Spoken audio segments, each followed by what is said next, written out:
Hi, everybody. I have a special guest on my show, and it is Heidi Priebe. And what I find about her videos is that they tend to be very high content. So you're going to gain a lot of knowledge and understanding from these videos.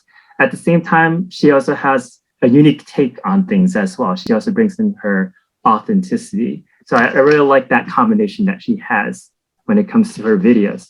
Heidi, one thing I really connected with when it comes to your videos is that I feel like you bring in this sense of non-judgmental self-investigation. So can you tell us more about that? Okay, first of all, I love the term self-investigation. That's a you term. I didn't come up with that one. But I love it. I might use that in the future. I'll quote you. Yeah, I think that's kind of the basis of all mindfulness and all personal growth work kind of has to start there. But I think that a lot of people find it very difficult to look at themselves holistically, myself included. Like that's just the human condition, right, is to struggle to kind of accept some of the parts of ourselves that maybe we're not as proud of, or maybe that we are still struggling with. And a lot of what I try to do in my personal life and what I try to encourage through my videos is, as much as possible, taking that judgment off yourself and being able to observe your behavior from a little bit of a detached perspective so that you can understand, even if I'm behaving badly, there's probably a chain of events that led me to that reaction. And if I can understand that chain of events without kind of glossing over it in my mind, I'm going to be able to start choosing differently, start showing up differently. But I think there's a step in the middle that's scary for a lot of people, which is, if I'm going to really look into why I'm doing things, what if I find out that, I'm a bad person, that there's something wrong with me? And that can be really scary. So the concept of being able to look at yourself and why you're doing things from a very non-judgmental and slightly detached place can be humongously instrumental in personal growth. So what I really like about that is that you're validating this whole process of self-discovery. Like when you're stepping back to take a look at yourself, it's going to be normal and natural to have judgments towards ourselves. Like if we take that step, that really brave step to do that, we don't have to expect that we're going to be completely non-judgmental.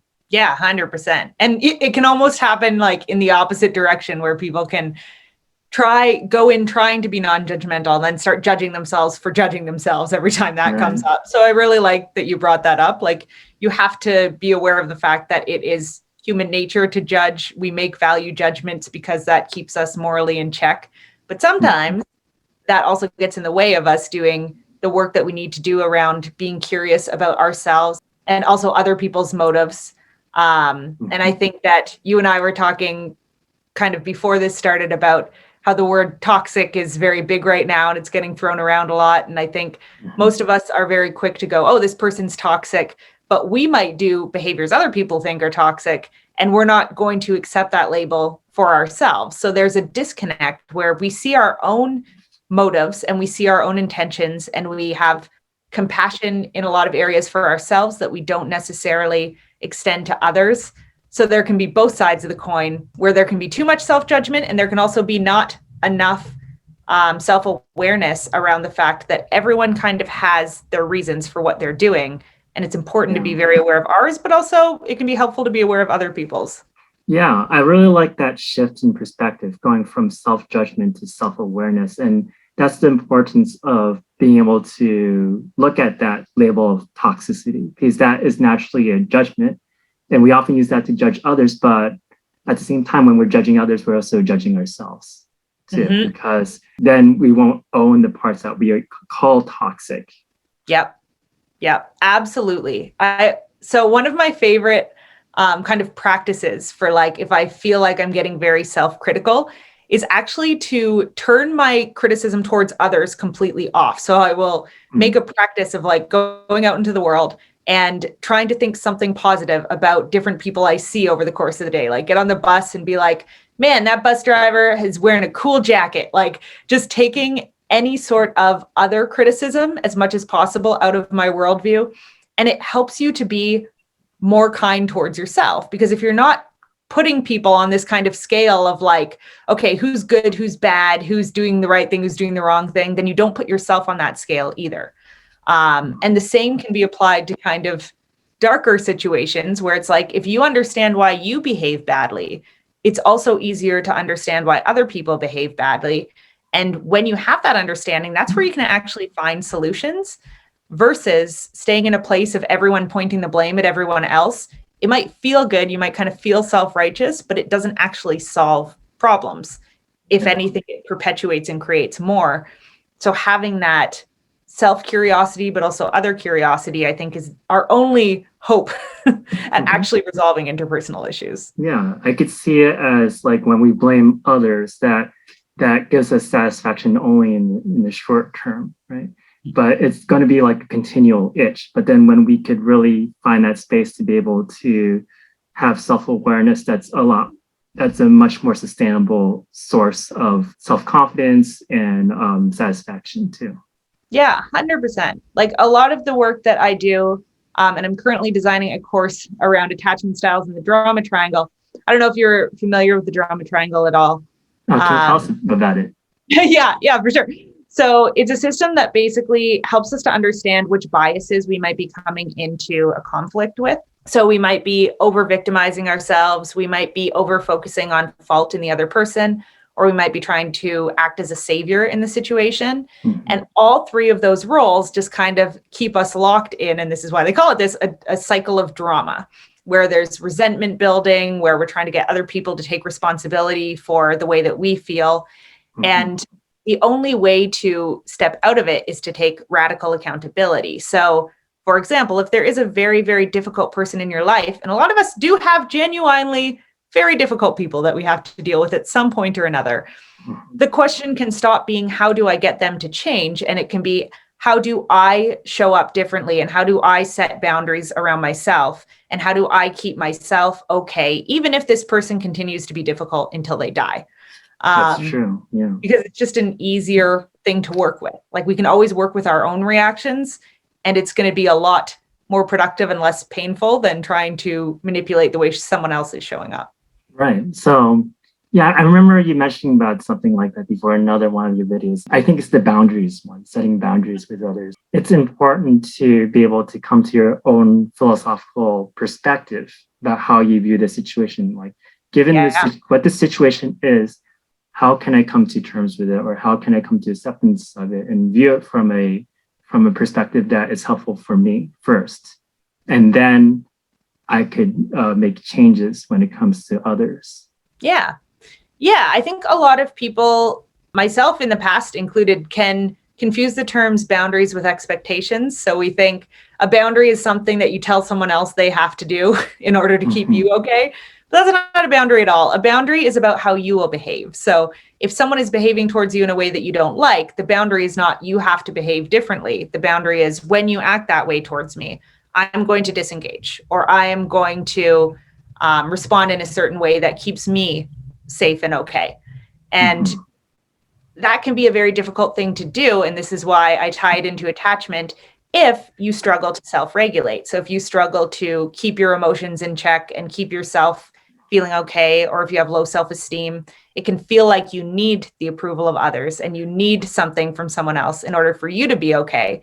And so that's just an arrow pointing to where the work needs to be done. If you find it difficult to set boundaries in certain areas because you need that external validation, then that's just something to be aware of as well, because that's an opportunity for growth that you have now. I'm kind of like thinking about this Carl Jung quote, which he talks about, like, if something bothers you about others, what does that say about yourself? And I think that's really important to ask, because it is important to be able to set boundaries with others and to be able to make changes in an environment. But if we work on ourselves first, then our changes won't come from that place of desperation. It really comes from a place of self-awareness. Yeah, exactly. And I think that a big way that we have been socialized a lot of the time is to feel like we need a sense of completion from other people. And I'm definitely not going to go to the opposite extreme and say that we don't need other people. Like, we all need healthy and happy and fulfilling relationships. But I think that a lot of the time, that sense of internal need and needing things from other people actually gets in the way of us forming healthy relationships, because we're kind of using people to regulate our emotions instead of taking responsibility for ourselves and then being able to show up and share ourselves with other people.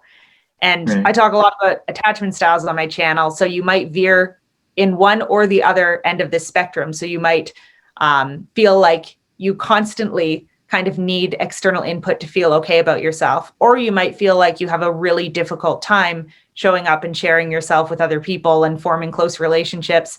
And like anything, there's a middle point there that we should all be kind of eternally working towards, where we're able to take responsibility for ourselves, but also we can show up in a meaningful way and form deep and important connections, because that's just part of the human experience. One thing about the work that you've done is that I feel like you've done a lot of the reading about when it comes to, and a lot of research when it comes to psychology. At the same time, you very much implement it on yourself, and you also are able to find your own unique take. So one thing I'm curious about is in regards to your own personal development. How did you come to some of these insights? Absolute necessity for the most part. Like, I always say this, and I think people think I'm lying, but it's like, I would never do any personal development work if I didn't have to. One thing I am good at is knowing when my life is pretty good and just enjoying it. I don't have a problem with that. I'm not one of those people who's constantly pushing to develop myself no matter what. I develop myself when I have big problems that I need to overcome. So I think that a lot of my interest in psychology has just been me trying to root through some of my own issues, like related to attachment, related to, I do a lot of work in the personality psychology field. So figuring out why I don't quite operate in the way that maybe I want to, or that I feel like would be more conducive to working towards certain goals that I have. So I always see personal development and psychology as a whole, really, as a means of getting to somewhere and a means of showing up in a better way in my life and living in a way that feels both authentic, but also workable.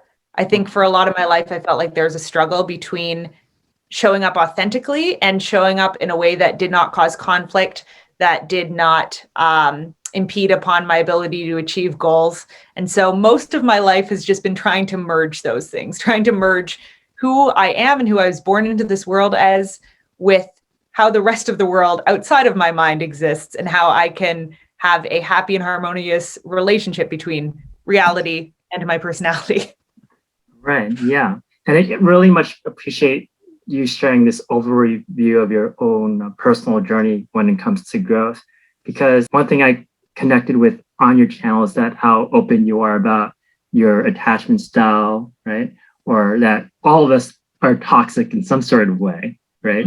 And just being just very honest and upfront about it. Yeah. And I think that people shy away from, like, people are so afraid of admitting anything negative about themselves that there isn't a lot of content out there. Like, I remember when I was in my early 20s, just kind of realizing like, oh, I have some very toxic qualities. Like, I have a string of toxic relationships. I'm the common denominator. I was definitely also dating people who maybe shared some of my dysfunctions. So it would be a two-sided storm.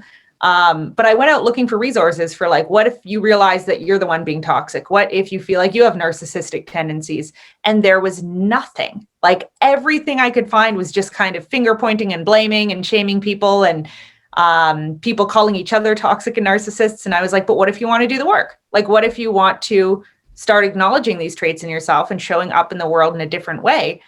What's the path forward? And I couldn't find it. So I was like, okay, I'm going to create it. Like, I'm going to consume as much information about all of these topics as I can, and then try to start relaying that information in a way that takes the shame out of it for people, because we do not change when we are engulfed in shame. Guilt can be a healthy emotion, like realizing I've done something wrong and I need to rectify it. But shame is this feeling of like, who I am is inherently broken and flawed, and that is not motivating at all. Yeah.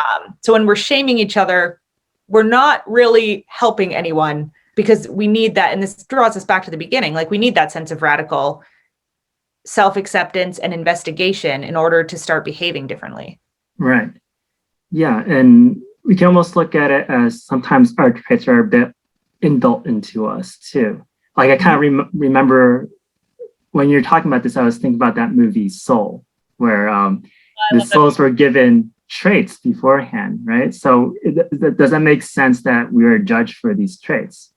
our focus would be on how we could kind of understand what our traits are, be able to come to a point of acceptance. Like I felt like, especially with that video on toxicity, I felt that to be actually very freeing too.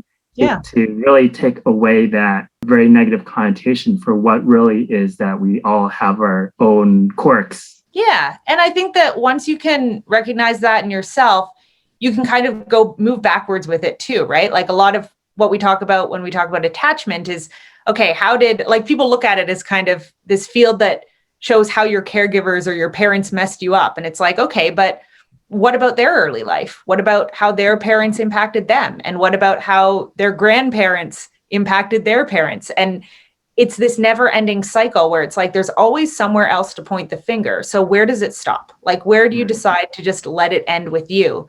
And I think that that's the most important work we can do with our lives. And there's going back to what you said about Soul, which, by the way, just if you guys have not watched it, it's the cutest movie ever. I love that movie. It was the only movie I watched last year, and I was like, what a good choice. But it kind of plays on innate personality, right? So innate personality and just who you are and who you would be no matter what is one factor we have to look at. But we also have to look at who were we conditioned to be. So in our early life, which traits did we develop because they were very adaptive in our family environment, maybe, that no longer work for us as an adult? Like if you grew up in a home with a lot of conflict, maybe having a lot of anger, for example, was actually very adaptive because otherwise you were going to get manipulated. You were going to not be heard or have your needs met. But maybe as an adult, you don't need that trait as much. It's no longer adaptive to be angry and to be in conflict all the time. So how do you work with recontextualizing those traits and figuring out what you do and don't need now as an adult and how to show up differently now that the conditions are different? And I think that that is a lot of personal development work that we don't really talk about.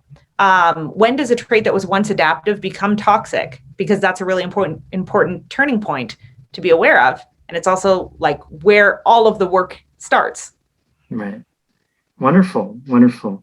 And so can you tell us about the future directions in regards to your work, like on your channel and in general when it comes to your interest in personal growth? Yeah. So my channel started out as a personality channel. So I would do a lot of stuff with Myers-Briggs. And now I am looking a lot more at how early life experiences impact our personality. And I think there's a wonderful fusion between those things. But at this time, I'm looking a lot at attachment styles. I'm taking my master's in attachment right now, as well as family roles. So how the family environment and context that you were born into shapes you as a person, and then how we can work with those conditionings and how we can work with that kind of social conditioning to be aware of it and to make changes in our adult life. So a lot of what I'm going to be talking about in the future is going to be attachment based and family role based. And I'm sure there'll be other systems down the line. But right now I'm really excited because I'm working on some products where we use the drama triangle to approach attachment and to help people understand here's the biases I might be coming in with based on the way that I grew up, and expand your options. Because what happens is when we learn to hyper focus on certain pieces of information, because it was very adaptive for us early on to hyper focus, there is a whole other wealth of possibilities that we leave out that our minds learn to not even pay attention to or process. And as an adult, if we can learn to turn our attention towards the entire range of possibilities, both personally and interpersonally, our entire world opens up, and we find that it's a lot easier to solve problems, to resolve conflicts when we're just aware of more options for how to proceed forward.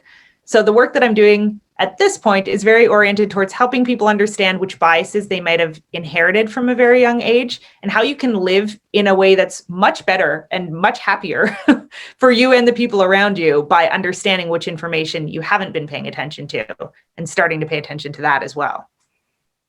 Heidi, I really much appreciate you being on my channel. I appreciate you having me. It's always fun.